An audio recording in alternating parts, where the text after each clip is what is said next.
3장 11절에서 26절까지 말씀을 제가 봉독을 하겠습니다.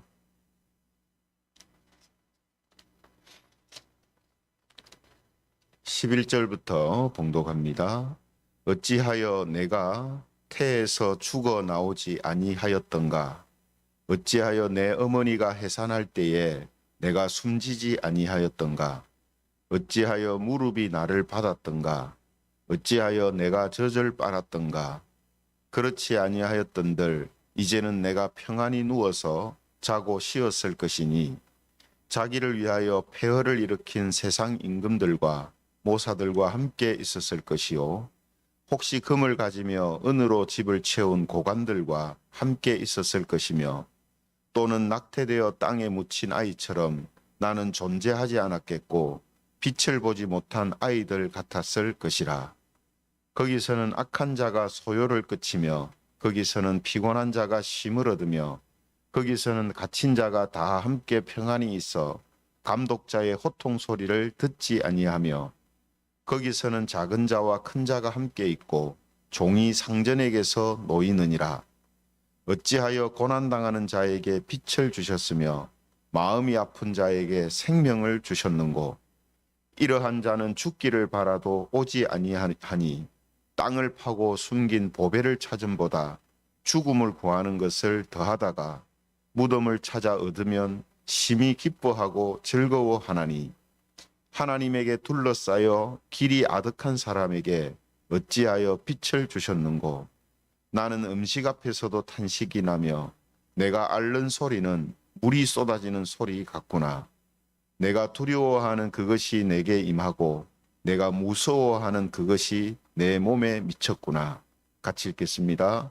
나에게는 평온도 없고 안일도 없고 휴식도 없고 다만 불안만이 있구나. 아멘.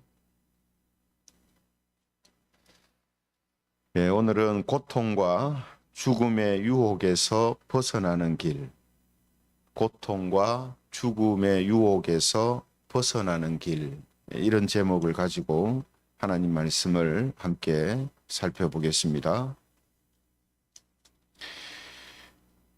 우리나라의 이 자살률이 높다라는 것은 예전부터 계속되어 왔던 이야기죠. 그래서 한동안 좀 그 자살률이 주춤하다가 2019년 들어서 다시 OECD 국가 중에 1위를 기록했습니다. 그래서 2019년 기준으로 10대 자살률이 37.5%이고요. 20대가 51%, 30대가 39%라고 합니다. 그러니까 지금 10대, 20대, 30대가 거의 자살의 대부분을 차지하고 있다라는 것이죠. 이렇게 이제 극단적인 선택을 하는 사람들은 왜 그렇게 하냐면 자신이 당하는 이 고난과 고통에 대해서 무관심하지 못하는 사람들입니다. 그러니까 대강 넘기지 못하고 그것을 부여잡고 힘들어하는 사람들이다라는 거죠. 또 그것에 무관심하지 못할 정도로 그 고난과 고통이 큰 경우도 있겠죠. 그러므로 이런 사람들한테 필요한 것은 무엇일까 하는 겁니다.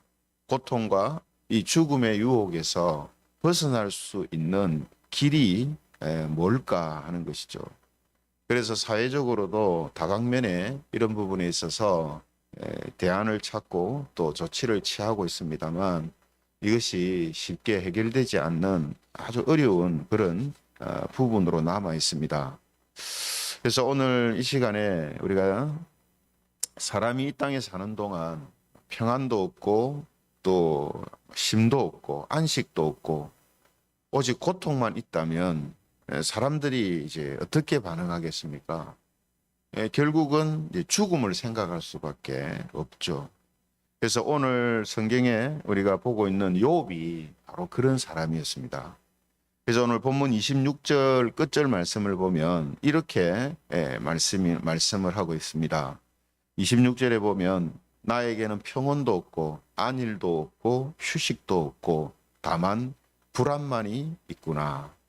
그러니까 지금 욥의 삶은 평안도 없고 안식도 없다는 거죠. 마음의 어떤 평안함 또 어떤 안식 이런 게 전혀 없고 불안과 고통밖에 없다 하는 것입니다. 그죠?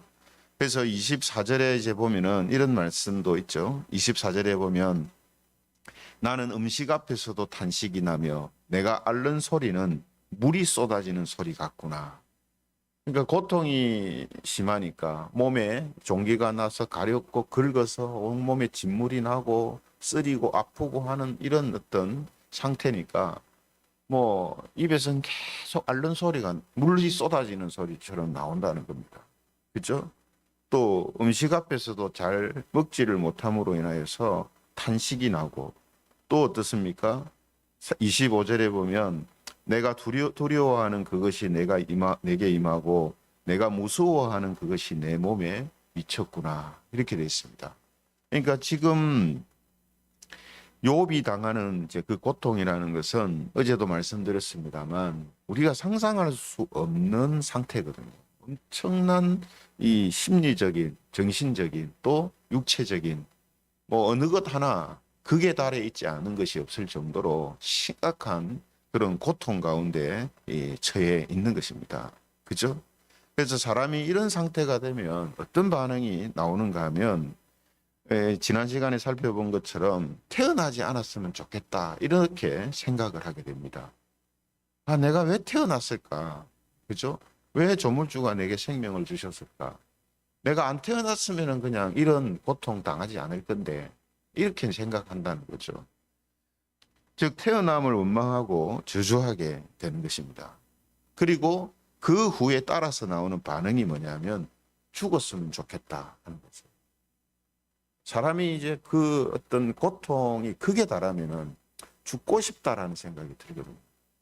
그래서 살아 있는 것을 저주합니다. 원망하고 내가 왜 이렇게 살아 있지? 그죠?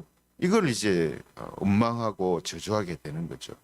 그래서 오늘 욥은 앞서 태어남을 원망하고 저주하다가 이제는 어떻게 합니까?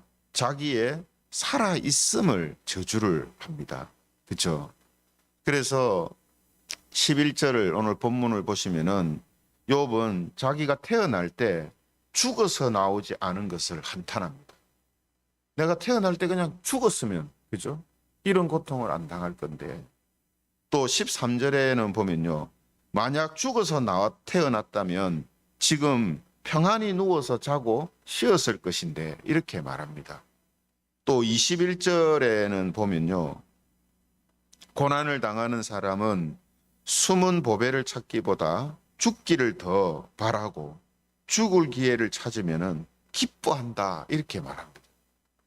그러니까 지금 이런 이제 표현들을 볼 때에 욥은 지금 자신이 살아있다라는 사실을 원망하고 저주하는 거죠. 그죠? 이게 이제 다르게 말하면은 죽고 싶다는 거예요. 죽고 싶다. 그래서 이 유혹에서 이제 유혹을 이기지 못하면 어떻게 됩니까? 이제 자기 생명을 해하게 되는 거죠. 자살하게 되는 거죠. 그죠? 여러분, 욥이 26절에 이제 말한 것처럼 평온도 없고 안일도 없고 휴식도 없고 다만 불안만 있으면 그곳에서 빠져나올 수 있는 방법은 죽음밖에는 없다. 이렇게 생각을 하게 되는 것입니다. 그래서 욥이 지금 그것을 이제 잘 보여주고 있는 것이죠.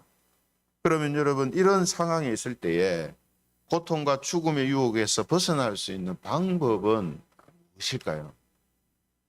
크게 두 가지로 생각을 할 수 있는데 하나는 좀 소극적이고 일시적인 생각이고요. 하나는 아주 능동적이고 또 그 문제를 해결할 수 있는 방법입니다. 그래서 첫 번째는 뭐냐 하면요. 무관심이에요. 무관심. 그래서 평온과 안일이 있든 없든 휴식과 불안이 있든 없든 무관심하면요. 무관심하면 죽고 싶다라는 이런 생각을 안 하게 되거든요. 관심을 안 가지니까. 그래서 대부분의 경우에 이제 보면요. 자살하는 사람들은 무덤덤한 사람이 아니고 좀 예민한 사람들입니다. 그러니까 이렇게 그냥 크든 작든 대강 그냥 흘러 보내지를 못하는 그런 사람들이라 하는 거죠. 그래서 여러분, 무덤덤하다는 말은요, 무관심하다는 것이고, 예민하다라는 것은 뭡니까? 관심이 거기에 있다, 떠나지 않는다 하는 거거든요. 그죠? 그런데 여러분, 우리가 자기에게 어떤 큰 고통이 없고 또 불안이 없을 때에는 무관심할 수 있습니다. 사람이 자기 이제 질병도 그렇잖아요. 질병이 자기한테 없으면은 그 질병 자체에 대해서 그냥 무관심하게 됩니다. 하지만 자기에게 질병이 생기면 무관심하지 못하죠. 우리가 그 젊을 때는 건강에 대해서 별 관심을 안 가집니다. 왜냐하면 특별히 건강 관리를 안 해도 건강하기 때문에. 그러나 이제 나이가 들어가면서 어떻게 합니까? 건강에 대한 관심이 자꾸 생겨요. 왜냐하면 건강하지 않을 때의 어떤 고통이나 어려움들을 직감하기 때문에 내가 건강 관리를 해야 되겠다 이렇게 생각이 든단 말이에요. 또 나이가 이제 들어간다 해도 다 그런 건 아닙니다. 자기가 건강하다고 생각하는 사람들은 또 별 신경을 안 써요. 그럼 몸에 어떤 작은 질병이나 생기면 어떻습니까? 그때부터는 건강에 아주 큰 관심을 가지게 되죠. 왜 그렇습니까? 그 건강하지 못함으로 인해서 고통과 어려움이 오기 때문에 미리 그것을 예방하려고 하는 마음이 이제 생기는 것이죠.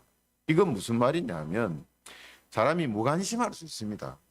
그래서 제가 자주 강조하는 게 그건 아닙니까? 사람이 죽음에 대해서 생각하고 이 땅에서의 삶 이후에 대해서 생각하면 고통이 온단 말이에요. 사람이 비관적으로 된단 말이에요. 그죠? 생각하면 생각할수록 이게 긍정적이 되는 게 아니고 사람들이 그런 것을 생각하면 비관적이 된단 말이에요. 그래서 생각을 안 하는 거예요. 아예 무관심한 거예요. 뭐 사람이 뭐 어디서 왔느니, 어떻게 존재하느니, 인생이 어떻느니, 또 죽음이 뭐니, 죽음 이후에는 어떻느니 이런 거 생각을 아예 안 하는 것이 고통을 안 받는 방법이란 말이에요. 그래서 사람들은 그런 것에 대해서 생각을 안 하니까 결국 종교라는 것도 또 기독교에서 말하는 구원이라는 것도 별로 자기들은 관심을 안 가진단 말이에요. 그죠? 하지만 여러분, 자기에게 고통이 오고 죽음에 직면하고 하면 이제 사람들은 거기에 관심을 가지게 됩니다. 그죠? 그러므로 무관심이라는 것은 일시적인 해결, 그러니까 고통에서 벗어나고 죽음의 유혹에서 벗어나서 살 수 있는 일시적이고 임시적인 방편이지 그것이 모든 사람들을 그렇게 해줄 수 있는 게 아니란 말이죠. 그렇죠? 그렇다면 여러분, 고통과 죽음의 유혹에서 완전하게 벗어날 수 있게 하는 방법이 이제 무엇이겠습니까? 그것은 우리가 너무나 좀 식상한 대답이고 너무나 상식적인 대답입니다만 예수님을 믿는 겁니다. 그리스도인이 되는 거예요. 물론 여러분, 우리가 그리스도인임에도 불구하고 교인인데도 자살하는 사람들이 종종 있어요. 그런 사람들에 대하여서 뭐 이야기하기는 곤란하고, 그죠? 그 사람들이 어떤 상황이고 어떤 믿음의 상태인지 모르니까 그런 사람에 대해서 이야기하는 것은 무리가 있습니다만 분명한 것은 우리가 바른 신앙의 어떤 모습을 가지고 있다면 이런 고통과 죽음의 유혹에서 벗어날 수가 있습니다. 그걸 보여주는 게 욥이거든요. 그렇죠? 비록 지금 욥이 이런 유혹을 받잖아요. 사람이 고통을 당하면 이런 유혹은 생깁니다. 마음에 이런 생각이 나는 것은 저절로 나기 때문에 그걸 어떻게 막을 수는 없어요. 하지만 그런 생각이 나고 그런 유혹이 있을 때에 욥은 그것에 순응하거나 지배당하지 않습니다. 지금 여러분, 욥이 3장에서 하는 이야기만 봐도 이 사람 곧 죽겠다라는 생각 생각이 들 정도 아니겠습니까? 그죠? 이 정도까지 말하면 이 사람 위험하다. 예? 이 사람 곧 무슨 짓을 할지 모른다. 예? 빨리 막 관리에 들어가야 된다. 이렇게 해야 될 정도의 지금 상황이에요. 하지만 욥은 그렇게 하지 않습니다. 왜 그렇습니까? 하나님을 믿는 믿음이 그 속에 있기 때문에. 그죠? 그래서 우리가 사도행전 16장에 보면요. 어떤 일이 기록되어 있냐면 사도행전 16장에 보면 바울이 감옥에 갇혀 있을 때에 이 큰 지진이 나가지고 감옥 문이 열리고 쇠사슬이 다 끊어지거든요. 그때 잠을 자고 있던 간수가 깨어가지고 죄수들이 다 도망간 줄 알고 자결을 하려고, 자살을 하려고. 그때 바울과 실라가 도망하지 않고 있는 것을 보고 바울한테 내가 어떻게 하여야 구원을 받으리까 이렇게 물어봅니다. 여러분, 이 간수가 자살을 하려고 했다는 말은 자기가 감당할 수 없는 상황에 이제 자기가 부딪혔다는 뜻이거든요. 이거는 내가 더 이상 내가 이걸 어떻게 해결할 수가 없겠다. 예? 내가 죽겠다 이런 생각을 한 거거든요. 그러니까 차라리 내가 먼저 죽겠다 이런 생각을 함으로 자살을 하려고 한 거거든요. 그래서 바울과 실라한테 내가 어떻게 해야 구원을 받으리까 이렇게 이제 물어봅니다. 여기서 구원이라는 것은 물론 영혼의 구원을 이야기하는 의미도 있지만 지금 이 상황 속에서 자기가 죽을 지금 상황인데 여기에서 어떻게 내가 벗어날 수 있겠습니까 하는 그러한 질문도 이 말 속에 같이 들어가 있는 거죠. 그때 바울과 실라가 사도행전 16장 31절에 보면 이렇게 대답을 합니다. 사도행전 16장 31절 주 예수를 믿으라. 그리하면 너와 내 집이 구원을 받으리라. 그래서 간수와 온 가족이 세례를 받게 되고 간수도 자살을 하지 않고 예수님을 믿는 자들로 이제 세워지는 이런 일이 일어났다라고 사도행전 16장에 보면 기록이 되어 있습니다. 그래서 여러분 우리가 영혼의 어떤 구원만이 아니라 우리가 이 땅에서의 삶을 감당할 때에 우리가 고통과 또 죽음의 유혹 앞에 놓일 때가 있겠죠. 그럴 때에도 예수님을 믿는 이 믿음은 우리를 그런 유혹에서 구원합니다. 우리를 건져주죠. 그죠? 그래서 우리에게 주어진 그 삶을 감당할 수 있도록 우리를 이끌어 간다라는 것이죠. 그래서 우리가 이런 말씀을 통해서 다시 한번 이러한 고통과 유혹에서 벗어날 수 있는 길이 어디 있는가? 그것은 우리가 예수님을 믿고 그리스도인이 되는 것입니다. 그렇죠? 그래서 그리스도인이 된다는 것은 뭡니까? 하나님께서 우리에게 주시는 진리의 말씀을 깨닫고 그 진리의 말씀을 믿고 살아가는 것이고 궁극적으로는 예수 그리스도를 믿음을 통해서 우리에게 구원이 주어진다라는 사실을 우리가 확신하고 이제 살아가는 것이죠. 그래서 우리가 그리스도인이 되면 이제 진리의 여러 가지 말씀들을 우리가 대하게 됩니다. 그렇죠? 대표적으로 히브리서 9장 27절 같은 경우에 뭐라고 합니까? 히브리서 9장 27절 한 번 죽는 것은 사람에게 정해진 것이요 그 후에는 심판이 있다 하는 거죠. 그러니까 우리가 여러분 고통과 죽음의 유혹 앞에 섰을 때에 사람은 다 모두 한 번 죽는데 우리의 죽음 위에는 하나의 심판이 있다라는 것. 내 삶에 대한 한 판결이 있다라는 것. 그죠? 이것을 아는 것이 필요합니다. 또 로마서 10장 13절에 보면 이런 말씀이 있습니다. 로마서 10장 13절에 보면 누구든지 주의 이름을 부르는 자는 구원을 받으리라. 이 사실을 우리가 믿는 사람들이 바로 신자들이잖아요. 그죠? 그리스도인들 아닙니까? 그러므로 오늘 우리가 살면서 크고 작은 고통과 또 죽음의 유혹 앞에 섰을 때에 우리들을 그 유혹 앞에서 벗어나게 하고 또 그것을 이기게 하는 유일한 방법이 뭐냐 하면 예수 그리스도를 믿는 신자들, 그리스도인이 되어서 진리의 말씀 가운데 살아가는 것입니다. 그죠? 그러므로 이것은 이미 그리스도인이 된 우리들도 끝까지 붙들어야 할 진리예요. 우리들도 붙들어야 돼요.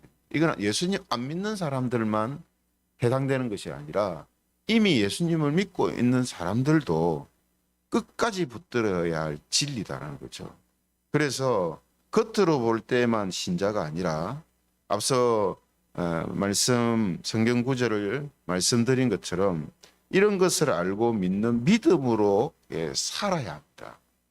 그럴 때에 고통과 죽음의 유혹에서 벗어날 수 있는 그런 사람이 되는 것이죠.